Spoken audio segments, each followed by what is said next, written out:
Hi everyone, it's Suey here. I haven't done a tag for quite a while, so I have been seeing this one called Off the Top of Your Head tag going around lately. No one has tagged me in it, but it does look like it might be a fun one, so I decided I would go ahead and do it. This one was originally done by the library mouse, Gina at the library mouse. Like I said, I've seen it around and lots of people are doing it, but I haven't actually really watched a whole video, so I don't really know what the questions are. So this is truly and genuinely off the top of my head. So let's see if I can even come up with stuff without even looking at the questions yet before I'm talking to you right now. So here is number one. What was your favorite picture book as a child? So I think I've mentioned this before.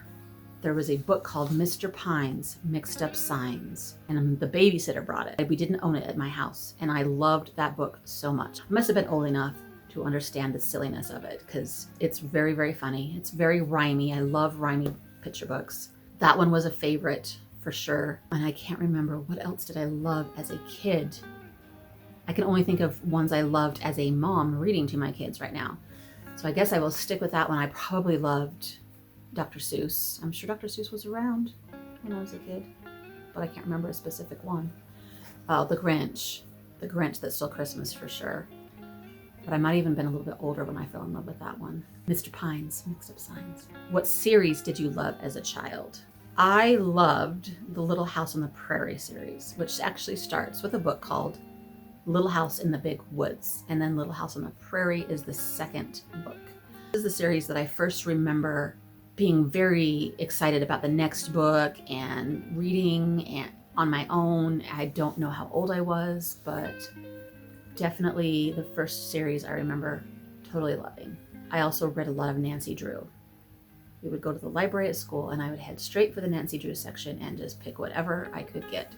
I loved the Boxcar Children. I only knew of the first book. I didn't know it was a series. I don't know if it was a series when I was a kid or if it became a series later. I loved that first book. The worst book you have read or tried to read. Do you remember a book called The Nanny Diaries? I don't remember who wrote it. It was a while back. It was a few years ago that I tried to read this one. I can't remember if I actually got through it, but I was disgusted by that book. I thought it was the worst book ever. So that is my answer for that one. I don't remember why now. And I probably, if I read it now, I could probably handle it more. I think it was just stupid. I don't know. If you like that book, I'm sorry. Tell me why you liked it if you liked that book. But I just thought it was dumb. And I think I read most of it, but I probably gave up on it after a while just because I couldn't handle it anymore. This is number 4. Your favorite reading or book memory. Reading or book memory. I have really great memories about Where the Red Fern Grows, even though that book is gut-wrenchingly heartbreaking. My grandma gave me my copy, and I think my husband actually got a copy by his grandma also. So we have 2 copies from our grandmas in our library. I don't remember if I read that one on my own or had somebody read it to me. It's very vague how that book became into my soul. There's also a movie that I loved from it. That is definitely a book memory. Oh, another one just popped into my head, off the top of my head. There's a memory I have of going to the library with my dad, and we were walking through the shelves, and he just randomly picked a book and said, "You should read this one." And it was called The Enchanted Cup by Dorothy somebody. I loved it with all my heart and soul. And I remember thinking, how did my dad just randomly pick a book off the shelf? And it ended up being so good. It was the first time I kind of understood that you could browse shelves and just pick up something off of it, and you would be surprised by what you read. That you didn't have to go like with a purpose, or find something specific or go to the familiar authors or whatever. And it also made me fall in love with like legends, old stories, Arthurian times and enchantments and fantasy-ish stuff. I don't know what I had read up to that point, and I can't remember how old I was. I was probably a young teenager. So I'd obviously read stuff up to that point. But anyway, that book captivated me. I don't own it. It's kind of a hard one to find, I think. But I will never forget that. Just my dad picking it off the shelf and saying, "Here, you should try this." So that is another really awesome book memory. A book you loved as a movie. a book you loved as a movie, like movie adaptation. There's several. Oh my gosh, like they're popping into my head like crazy. There's 3 that come to mind real fast. The whole Lord of the Rings trilogy, the movies are amazing. I love the movies. Pride and Prejudice BBC version with Colin Firth. I love that movie. And also Holes was a great adaptation of a movie adaptation of that book. So does that answer the question?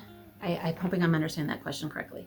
There's a lot of other adaptations that are amazing. Often we feel like movies don't do the book justice, and that is often true, but there are lots of movies that are very good to the book. So a book you wish they would make into a movie. This is where I always go blank. Pretty much any book would be a great movie, don't you think? Would fairy tale make a good movie? Oh, Stephen King's books are always made into movies, so that's kind of a cop-out. I feel like I read one a while back that I thought would make a good movie, but I can't remember what it was now. I would love to see like movies made out of books that aren't like full of craziness. Just a nice, soothing, feel-good movie. So any book that I've read lately that's like that, I would like, character-driven, that's not just, full of special effects and crazy action or something. But that's not a specific answer, but that's where my brain's going right now, is something nice and quiet and calm. A book character that you would like as a friend. Gilbert Blythe, probably. Yeah, he would be a great friend. Maybe Jo in Little Women. She would be fun. I guess that's all I'll say for now. Those 2 are the ones that came right off the top of my head. So there you go. A place you want to visit because of the book you read. Prince Edward Island is always my answer here. So now I've used Anne of Green Gables twice in my off the top of my head stuff. We came real close to Prince Edward Island when we went to the New England states, and I tried to fit that in. I was figuring out all kinds of ways we could do things for that trip, and Prince Edward Island was within a nice 5-hour drive or something, which to me feels like nothing. Then I just decided that would make the whole trip too stressful, and so I didn't add it in. So it's still on the list to do someday. Sometimes I'm worried that it won't live up to the hype, or that it's become too touristy there because of the book and people going there, which is always a sad thing. But I still want to go and say that I've seen that place. So that is definitely pretty much the top of the list. There are probably other places I would love to visit. I've been lucky enough to see many places. Ireland, I've mentioned before in another video. Ireland, I would love to see, and that features in many books, especially Maeve Binchy books. If I say her name right. I used to read a ton of her books, and it made me want to go to Ireland so bad. Number 9, a nonfiction book you would recommend. Whoa. A nonfiction book I would recommend. I listened to Killing Jesus in February, and this Easter weekend, I have been thinking about that book a lot. It has made me think about the Easter events in a whole different way. More than anything I've learned at church, any Sunday school stories, that book has made, just the historical perspective of it has made me really think about it more. So if you are into that kind of thing, I would recommend that one. And if you haven't listened or read it already, I know it was kind of controversial when it came out. I don't know why. Maybe because the title was just sort of provocative. I don't know. And because Bill O'Reilly is sort of a provocative dude too, I guess. But seriously, if you want to learn more about that whole event, it's really interesting. But if you're not into that kind of thing, then what else would I recommend? One of my favorite nonfiction books, I would recommend Henrietta Lacks. That would be my other one, I think. If you're not into learning about Jesus. Learn about science and how this woman was used basically against her knowledge and will and her family's knowledge. Her cells were used to become what we use in cancer research to this day. It's a fascinating story. Number 10, if you could hang out with an author all day, who would you pick and why? I feel like this one is a no-brainer for anyone who has watched my stuff. This would be Marcus Zusak. Let's go hang out all day long. It would be so much fun. I could think of a whole lot of other authors too that would be really, really fun, but he tops my list in all the author questions. Why would I want to hang out with him all day long? Why would I? Just because he has so many stories. He has amazing stories. He is fun to listen to. He is, I don't know, he would just be fun. And that is the end of the off the top of your head questions. Hopefully I did it justice. Sometimes I feel like my answers are always the same, but this one was supposed to be off the top of your head, which means I wasn't supposed to think about it too much. Am I right? And if you haven't done this one yet, please feel free to go and do it. Let me know if you do it so I can be sure and catch your video. Thank you for watching, and until next time, happy reading. Bye.